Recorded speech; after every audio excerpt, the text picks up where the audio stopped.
Welcome back students. હું ધવલ અજાણી Saraswati group of education તરફથી ઓનલાઈન વિડિયો લેક્ચરમાં આપ સૌનું હાર્દિક સ્વાગત કરું છું. ધોરણ 12 કોમર્સના એક સબ્જેક્ટ જે કોમ્પ્યુટર તરીકે આપણે આગળ અભ્યાસ કરી રહ્યા છીએ. આપણે છઠ્ઠું ચેપ્ટરનો અભ્યાસ કરી રહ્યા છીએ. છઠ્ઠા ચેપ્ટરમાં આપણે ઘણા બધા ટોપિક કમ્પ્લીટ કરી લીધા. તો આપણે લાસ્ટ લેક્ચરમાં એબ્સ્ટ્રેક્શન વિશે સમજ્યા હતા. એબ્સ્ટ્રેક્શનની જરૂરી લાક્ષણિકતાઓ વિશે સમજ્યા. તે આટી ઘૂંટી અને ગૂંચ છુપાવે છે એમના વિશે સમજ્યા. તેમાં આપણે બે એક્ઝામ્પલ દ્વારા સમજ્યા હતા. એક હતું કારનું એક્ઝામ્પલ, બીજું હતું એટીએમ મશીનનું એક્ઝામ્પલ. ત્યારબાદ આપણે એન્કેપ્સ્યુલેશન પણ સમજ્યા હતા. મેસેજિંગ, પોલિમોર્ફિઝમ અને એગ્રીગેશન અને કમ્પોઝિશન વિશે થોડી માહિતી મેળવી હતી. તો આજના લેક્ચરમાં આપણે એગ્રીગેશન અને કમ્પોઝિશનની તુલના વિશે સમજવાના છીએ. તો એગ્રીગેશન એ બે ભિન્ન ક્લાસ વચ્ચેનો સંબંધ સ્થિતિ રજૂ કરે છે.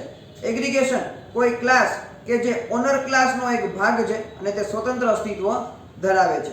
ઉદાહરણ તરીકે કોઈ પણ બે વ્યક્તિના એડ્રેસ એક સરખા હોઈ શકે. તો તમે સ્ક્રીન ઉપર જોઈ શકો છો એગ્રીગેશન અને કમ્પોઝિશન. તો એગ્રીગેશન અને કમ્પોઝિશનને દર્શાવવા માટે છે એક ચિહ્નનો ઉપયોગ થાય છે. તો એગ્રીગેશન જે એમને ખાલી હીરો એટલે કે જે ડાયમંડ શેપ જે એક ખાલી છે એ રીતે દર્શાવવામાં આવે છે. જ્યારે કમ્પોઝિશનને ભરેલા હીરા આવા ચિહ્ન વડે દર્શાવવામાં આવે છે. તમે સ્ક્રીનમાં ક્લાસ એ અને ક્લાસ બી વચ્ચે એગ્રીગેશન અને કમ્પોઝિશન આવા બંને ચિહ્ન જોઈ શકો છો. તો એગ્રીગેશન અને કમ્પોઝિશન બંને ભિન્ન સંબંધને રજૂ કરે છે. બે કે તેથી વધુ વ્યક્તિનું એડ્રેસ એક સરખું હોઈ શકે. જો આપણે સેન્ટેન્સ હજી એકવાર રિપીટ કરું છું, બે કે તેથી વધુ વ્યક્તિનું એડ્રેસ સેમ હોઈ શકે. આવું ક્યારે પોસિબલ બને?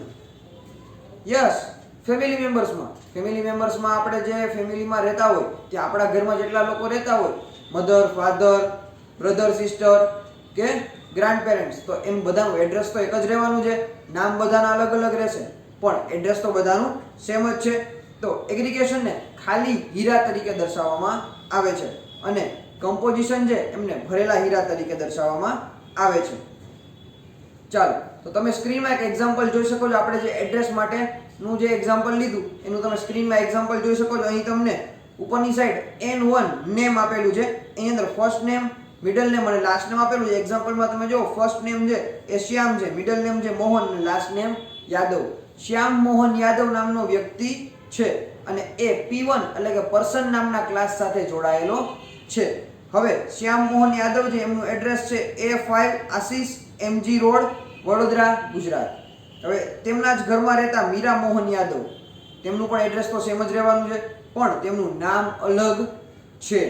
તો નામ છે એ એગ્રીગેશન દર્શાવે છે જ્યારે એડ્રેસ છે કમ્પોઝિશન ધરાવે છે. ચાલો, તો બીજું એક એક્ઝામ્પલ લઈએ કાર અને એન્જિનનું. તો કાર અને એન્જિન છે, બરોબર. તો કાર અને એન્જિન એ કમ્પોઝિશનથી કનેક્ટેડ છે કે જેમાં બધી કાર છે એમને પોતાના એન્જિન હોય છે. બધી કારની અંદર એન્જિન હોય છે એટલે કે બધા કાર, કોઈ પણ કાર હોય એન્જિન વગર પોસિબલ નથી. તો હવે એને કહેશું કમ્પોઝિશન. કે કાર માટે એન્જિન છે એ ફરજિયાત પાર્ટ છે પણ જ્યારે કાર માટે પેસેન્જર છે એ એગ્રીગેશન, કે બધી કારની અંદર પેસેન્જર હોવા ફરજિયાત નથી. તમે શું પેસેન્જર ન હોય તો કોઈ એકલો વ્યક્તિ પણ કાર લઈને જઈ શકે, બરાબર. જ્યારે એમની સાથે કોઈ હોય તો એ પેસેન્જર તરીકે કન્સિડર કરી શકીએ. પણ ક્યારે એવું હોઈ શકે કે 4-5 લોકો કારમાં બેઠા હોય ને કારમાં એન્જિન જ ન હોય અને તોય કાર ચાલે? પોસિબલ જ નથી, બરાબર. તો કાર અને એન્જિનનો જે સંબંધ છે એ કમ્પોઝિશન વડે દર્શાવી શકાય. જ્યારે કાર અને પેસેન્જરનો જે સંબંધ છે એને એગ્રીગેશન વડે દર્શાવી શકાય. જ્યારે કારની અંદર પેસેન્જર છે એ આવજા ચાલુ હોય, કે આજે 5 પેસેન્જર છે, આવતીકાલે 2 પેસેન્જર હોય, એના પછીના દિવસે 3 પેસેન્જર હોય અને દર વખતે અલગ અલગ પેસેન્જર પણ હોઈ શકે. ત્યારે એન્જિનમાં એવું નથી થતું. આજે એન્જિન એક કંપનીનું છે, કાઢીને બીજી કંપનીનું ફિટ કરો, એ પછી કાઢીને ત્રીજી કંપનીનું ફિટ કરો, એવું ના હોય. એ રૂટીન લાઈફમાં પોસિબલ વસ્તુ નથી. તો કાર અને એન્જિન અને કાર અને પેસેન્જર આપણે એક્ઝામ્પલ દ્વારા સમજ્યા. તો એગ્રીગેશન અને કમ્પોઝિશન બધાને ક્લિયર થઈ ગયું છે. તો ચાલો હવે એના પછીનો ટોપિક છે આપણો ઓનર ક્લાસ અને સબ્જેક્ટ ક્લાસ. તો સૌથી પહેલા ઓનર ક્લાસ વિશે સમજીએ. કોઈ ક્લાસ જ્યારે અન્ય ક્લાસમાં ઓબ્જેક્ટ ધરાવતા હોય, કોઈ ક્લાસ જ્યારે અન્ય ક્લાસમાં ઓબ્જેક્ટ ધરાવતા હોય તેને ઓનર ક્લાસ તરીકે ઓળખવામાં આવે છે. ઓનર ક્લાસને પૂર્ણ ક્લાસ એટલે કે વોલ ક્લાસ અથવા એકત્ર ક્લાસ એટલે કે એગ્રીગેટિંગ ક્લાસ તરીકે પણ ઓળખવામાં આવે છે. જ્યારે એક ક્લાસ અન્ય ક્લાસના ઓબ્જેક્ટ ધરાવે ત્યારે તે ધરાવનાર ક્લાસ ઓનર ક્લાસ છે. હું સેન્ટેન્સ રિપીટ કરું છું. જ્યારે એક ક્લાસ છે એ અન્ય ક્લાસના ઓબ્જેક્ટ ધરાવે છે ત્યારે ધરાવનાર ક્લાસને ઓનર ક્લાસ કહે છે અથવા વોલ્ડ ક્લાસ તરીકે પણ ઓળખવામાં આવે છે. સાથે સાથે તેને એગ્રીગેટિંગ ક્લાસ પણ કહે છે. તો ઓનર ક્લાસને એકવાર રિપીટ કરી લઈએ તો કે જ્યારે કોઈ ક્લાસ અન્ય ક્લાસના ઓબ્જેક્ટ ધરાવતા હોય ત્યારે તેમને ઓનર ક્લાસ કહે છે. ઓનર ક્લાસને બીજા અલગ અલગ નામથી પણ ઓળખવામાં આવે છે, જેમ કે વોલ ક્લાસ અને એગ્રીગેટિંગ ક્લાસ. ચાલો હવે સબ્જેક્ટ ક્લાસ વિશે શીખી લઈએ. તો જે ક્લાસ ઓનર ક્લાસમાં સમાવેશ હોય, જે ક્લાસ ઓનર ક્લાસની અંદર સમાવિષ્ટ હોય તેને સબ્જેક્ટ ક્લાસ તરીકે ઓળખવામાં આવે છે. સબ્જેક્ટ ક્લાસને આંશિક રીતે પાર્ટ ક્લાસ અથવા એગ્રીગેટ ક્લાસ પણ તરીકે ઓળખવામાં આવે છે. ઓનર ક્લાસમાં સમાવેલા ક્લાસને સબ્જેક્ટ ક્લાસ, પાર્ટ ક્લાસ કે એગ્રીગેટેડ ક્લાસ પણ કહે છે. તો આપણે આની પહેલાના એક એક્ઝામ્પલમાં જોયું હતું જેમાં નેમ, પર્સન અને એડ્રેસ છે. તો જે પર્સન નામનો જે ક્લાસ છે એ છે ઓનર ક્લાસ, જેની અંદર નેમ અને એડ્રેસ નામના ક્લાસ સમાવેલા છે. જ્યારે નેમ અને એડ્રેસ છે એ સબ્જેક્ટ ક્લાસ છે કે જે કોની અંદર સમાયેલા છે? પર્સન નામના ક્લાસની અંદર. ચાલો તો આપણે અત્યારે કેટલી વસ્તુ જોઈ તો ચાલો અત્યારે આપણે સબ્જેક્ટ ક્લાસ અને ઓનર ક્લાસ વિશે શીખ્યા, સાથે સાથે એગ્રીગેશન અને કમ્પોઝિશન વિશે પણ શીખ્યા. તો ચાલો આ ચેપ્ટરનો સૌથી છેલ્લો ટોપિક એટલે કે ઇનહેરિટન્સ વિશે સમજી લઈએ. ઇનહેરિટન્સ છે એ બે ક્લાસ વચ્ચેનો ઇઝ અ કાઇન્ડ ઓફ એક સંબંધ, એક પ્રકારનો સંબંધ રજૂ કરે છે. તે બે ક્લાસ વચ્ચે ઇઝ અ પ્રકારની પૂર્ણ સંબંધની રજૂઆત કરતો હોય છે. હવે એક સિમ્પલ એક્ઝામ્પલ દ્વારા સમજીએ તો શિક્ષક એક વ્યક્તિ છે, આથી પર્સન ક્લાસ બધા એટ્રીબ્યુટ મેથડ ટીચરને પણ લાગુ પડે. સેન્ટેન્સને રિપીટ કરીએ. શિક્ષક એક વ્યક્તિ છે તો જે પર્સન ક્લાસને લાગુ પડતું હોય એ શિક્ષકને પણ લાગુ પડે. અને સિમ્પલ લેંગ્વેજમાં કહી તો કોઈ પણ ટીચર્સ છે એમના માટે કોઈ અલગ રૂલ લાગુ પડતો હોય નહીં. ટીચર પણ એક સામાન્ય માણસ સજ છે, તો જે નિયમ બધા માણસોને લાગુ પડતો હોય એ ટીચર્સને પણ લાગુ પડે. એવી જ રીતે ટીચર્સની સિવાયના બીજા કોઈ એક્ઝામ્પલ લઈએ તો બધા વ્યક્તિઓને એક સરખા નિયમ લાગુ પડે. કે કોઈ ટીચર્સ હોય, કે કોઈ પોલીસમેન હોય, બરોબર, કે કોઈ બીજી પણ હોદ્દો ધરાવતી વ્યક્તિ હોય, અલ્ટિમેટ એ બધા એક પર્સન છે કે બધા એક નાગરિક છે. તો જે તે દેશને કે જે તે રાજ્યને નિયમ લાગુ પડતા હોય એ બધા નિયમ તેના રાજ્યના બધા લોકોને લાગુ પડતા હોય. એવું નથી કે એ કોઈ શિક્ષક છે, એ કોઈ પોલીસમેન છે કે XYZ કક્ષાનો વ્યક્તિ છે એમને લાગુ ના પડે. તો હવે પર્સન નામના જે બધા એટ્રીબ્યુટ છે એ અને બિહેવિયર ક્લાસને વારસામાં મળે છે. તો જે પર્સન નામનો ક્લાસ છે એ પેરેન્ટ ક્લાસ છે, જ્યારે ટીચર નામનો કે પોલીસમેન નામનો જે ક્લાસ છે એ ચાઇલ્ડ ક્લાસ છે. તો જે પર્સનને લાગુ પડે એ જ બધાને લાગુ પડે. ચાલો, તે અન્ય હયાત ક્લાસની ગુણધર્મો વારસામાં મેળવીને ઓબ્જેક્ટના નવા ક્લાસને વ્યાખ્યાયિત કરવાનો નિર્દેશ આપે છે. નવા ક્લાસને સબ ક્લાસ, ચાઇલ્ડ ક્લાસ કે ડિરાઇવ્ડ ક્લાસ પણ કહે છે.